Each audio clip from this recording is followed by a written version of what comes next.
If you're somebody who feels as though they're not worthy, if you're somebody who speaks negatively to themselves, or if you're somebody who just has low self-esteem and you feel as though you can't accomplish things because of these low self-esteem issues, even though you really want to do it, but you just keep holding back because you don't believe in yourself, then this video is definitely for you. Hi everyone, welcome back to my channel. I am Miss Dhanusha. I chat about self-care for millennial women who are 9-to-5ers, have a side hustle, or are content creators.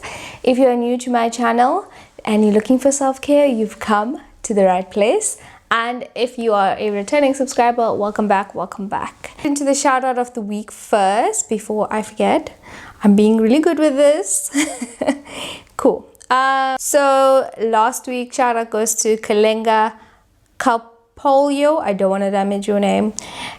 I hope I said that right. She said, I'm definitely trying that veggie stir fry on my meatless Monday. So last week I did a what I eat in a day video. So if you haven't checked that out, go check it out. Please remember to like, thumbs up, subscribe, comment on this video if you enjoy it, because it really helps my engagement. It helps me do what I love doing, which is creating content for you guys. Today I'm going to chat about 5 ways to build your self-esteem. So if you're somebody who struggles with self-esteem issues and you really want to become more confident in yourself and raise that self-esteem, then I'm going to be telling you practical and easy ways to do this. So if you want to know how to build your self-esteem, then just keep on watching. So let's look at what self-esteem actually means. According to Google, self-esteem is an individual's subjective evaluation of their own worth. Self-esteem encompasses beliefs about oneself. For example, I am unloved, I am worthy, as emotional states such as triumphs, despair, pride, and shame.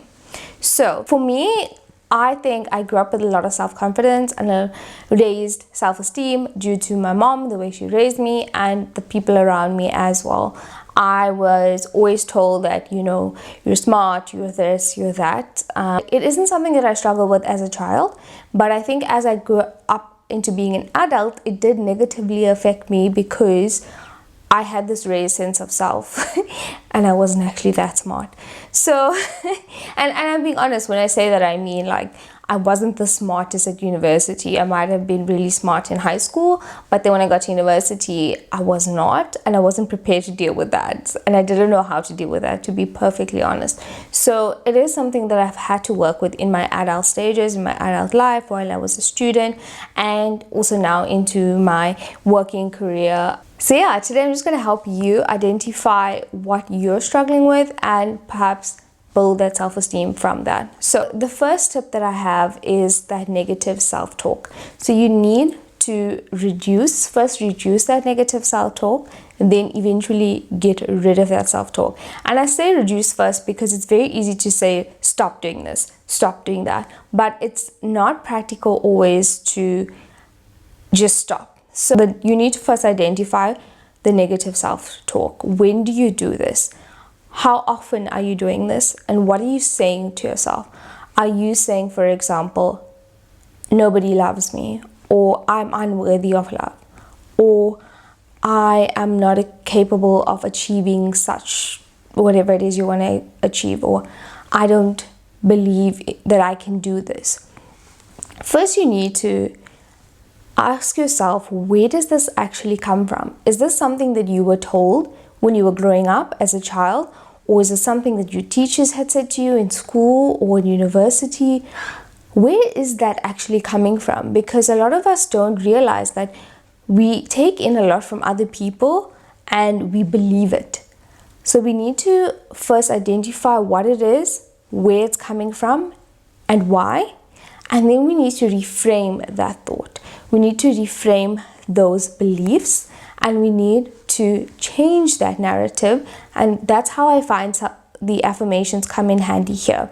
So if you're somebody who always says negative things to yourself, try to first reduce the amount that you're saying negatively to yourself, and then try to change that narrative by using an affirmation. So if you say, I am unworthy all the time, or you don't feel like you're worthy, then you rather say, I am worthy of this, whatever that may be. I am worthy of this job, I'm worthy of this career, I'm worthy of love. You need to switch that thinking to a positive thinking. From this, you will identify where these negative things came from.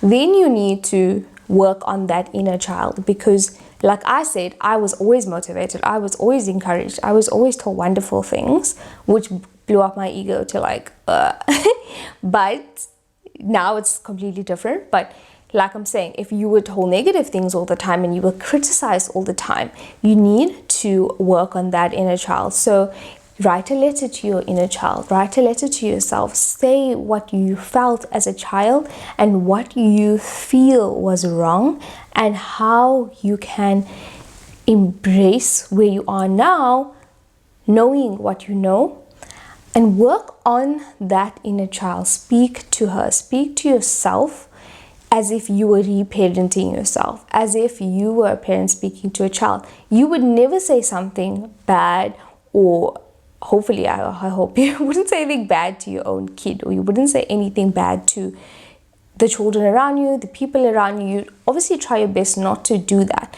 So you need to reparent that inner child as well, because that inner child is a reason why many of us have self-esteem issues, because as children we weren't built up, we weren't told wonderful things, we weren't taught affirmations, we weren't always given the positive scenario, positive feedback or constructive feedback even.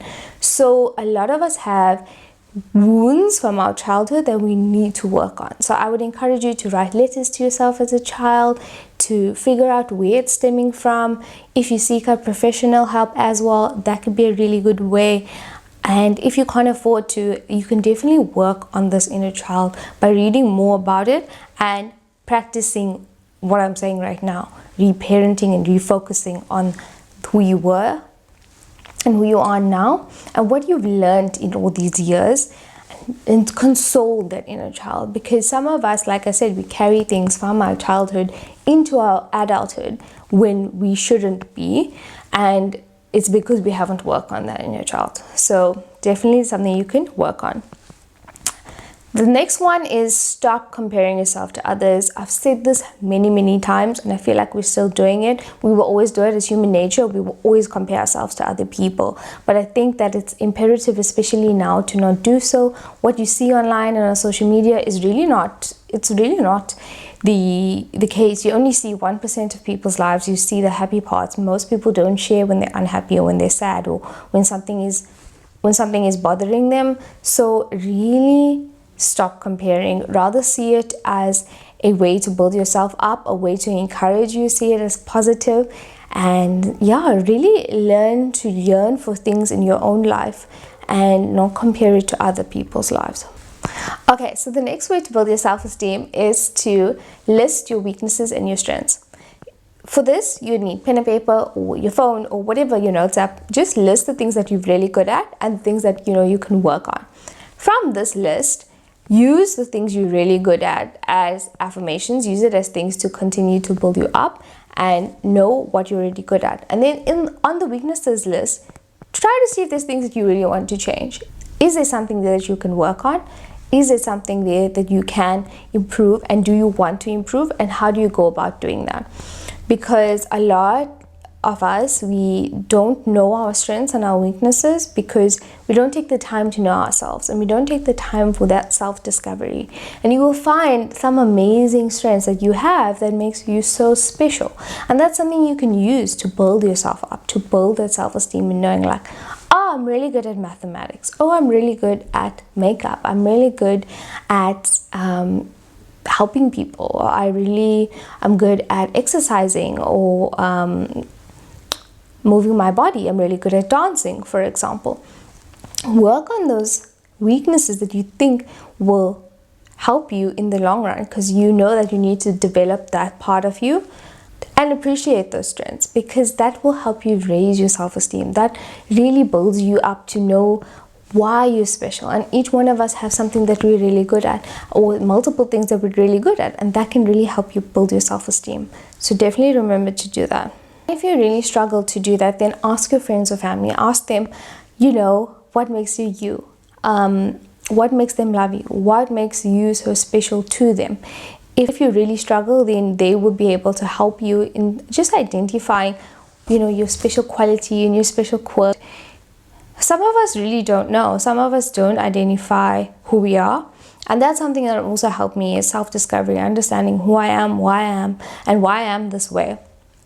But when you ask people around you, they're going to say the most wonderful things.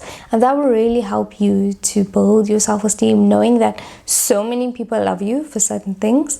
And yeah, just use that as encouragement, as a way to build yourself. And focus on the things that bring you happiness and bring you joy. The last tip I have for you is to be comfortable in how you look, because the way you show up in the world, dressing up, for example, can really help you build that self-esteem, because you feel better when you look good, you feel better when your makeup's done, you feel better when your hair is done, you feel great on the inside, because your external world actually reflects your internal world.